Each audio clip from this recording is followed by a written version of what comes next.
I'm Logan Crawford, and right now on the Spotlight Network, we're exploring the beauty of faith, innocence, and childhood wonder. It's an amazing book. It is called Little Books for Big People, Volume 1. The author, Sharon McDougle. And in the book, she brings us heartfelt prayers and reflections from a little girl's perspective, capturing life's lessons with humor, honesty, and faith. With stunning watercolor illustrations and poetic storytelling, this book invites readers to rediscover the world through the pure and curious eyes of a child. We're delighted to have this very talented author join us here today on Spotlight. We thank the team at Atticus Publishing for helping us put her in the spotlight today. And we ask viewers like you to support authors like her by subscribing to our channel and by purchasing her beautiful book. The links are below this interview. And be sure to download the Spotlight Network TV app streaming on Roku, Amazon Fire TV, and Apple TV. Sharon, thank you so much for joining us here today on Spotlight. Thank you. Great having you on the show. This is a wonderful book. Tell us a little bit about the inspiration for this beautiful book. The inspiration would be my children and their comments and questions regarding faith and what is happening in their own life. My youngest daughter, at the time, this was the very first one I wrote was Winkles, and through the years, I have added and written more poems based upon what my children have said and done in regards to questions they've asked, and so they are the inspiration. God uses them, to just touch my life and make me more aware of life through their eyes.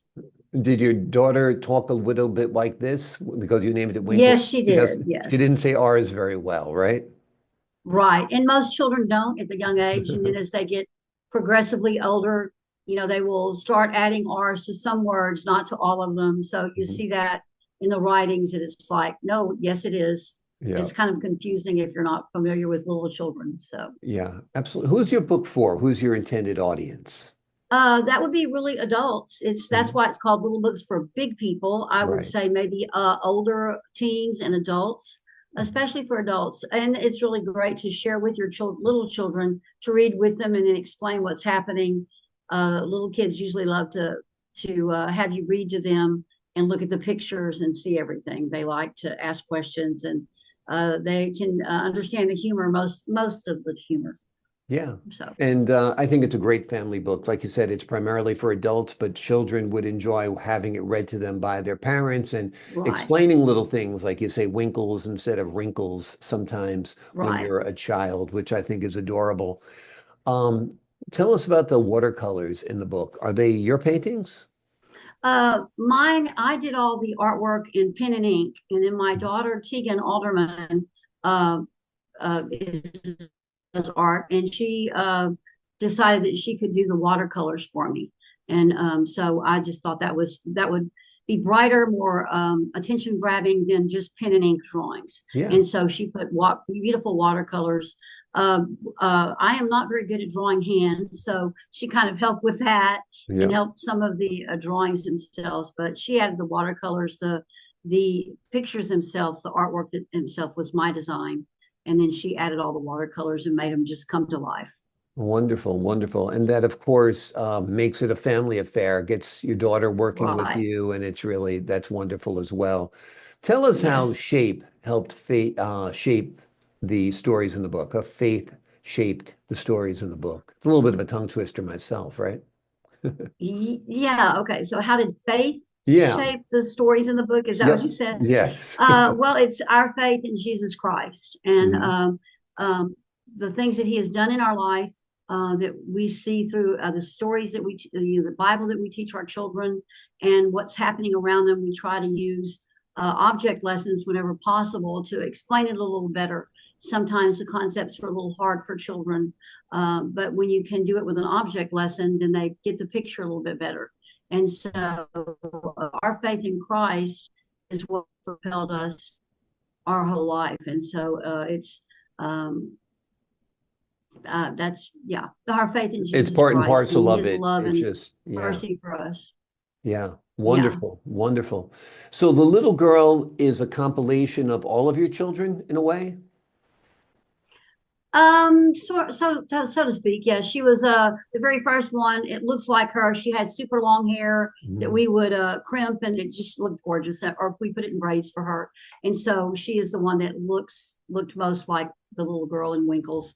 And throughout the book, we kind of used her Yeah.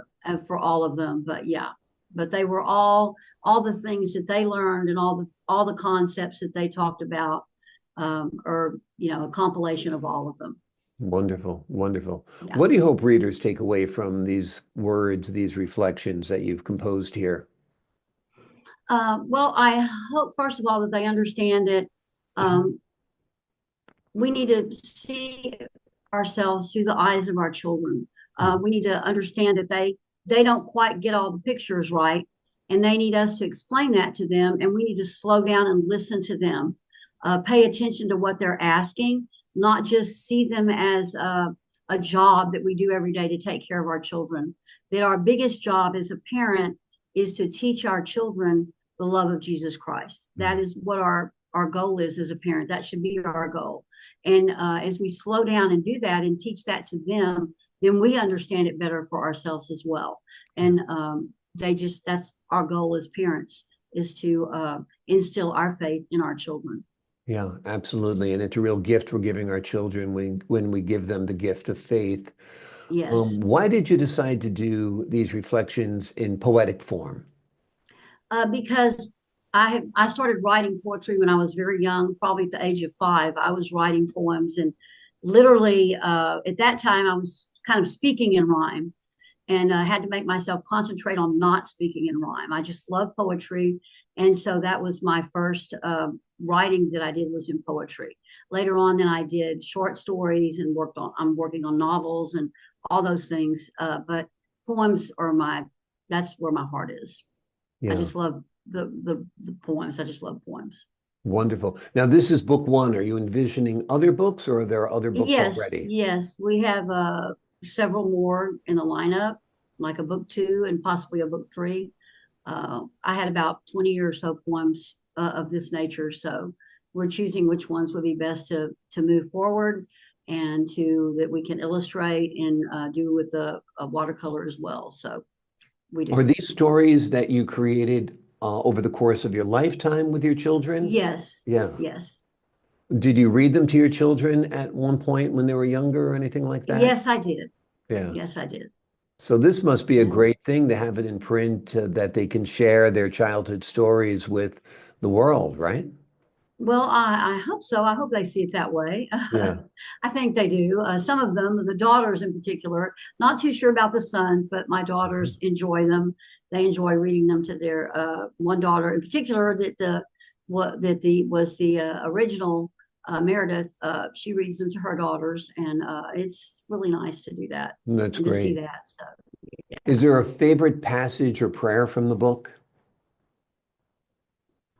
Um, Passage or prayer.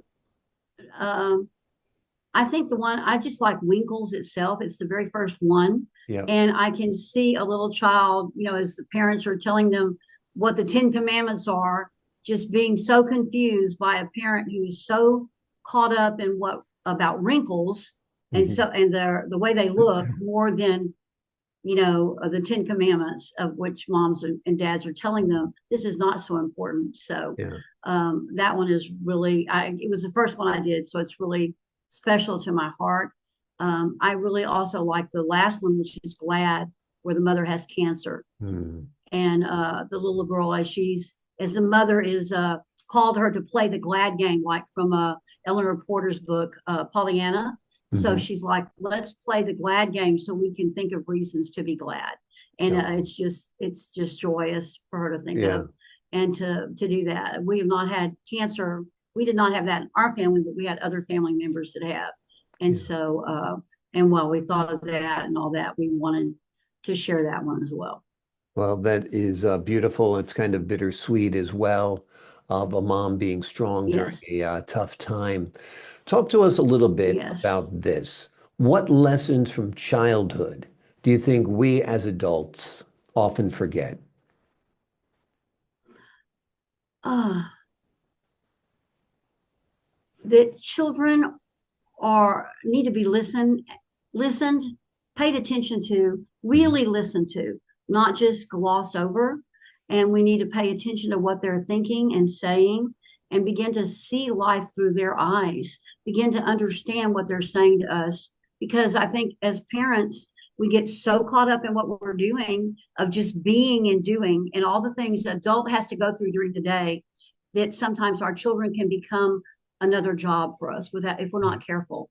And I think it's really important that we slow down and take the time to listen to them, to see what they're coming from, to just enter into their play and ask them and find out what's on their mind, what questions they would ask, without being so ready to give answers. Sometimes we just need to listen to them and let them talk to us and then come back with a reply if there is one to give. Sometimes we just need to say, we'll get back to you about that. Let me think about that for a moment.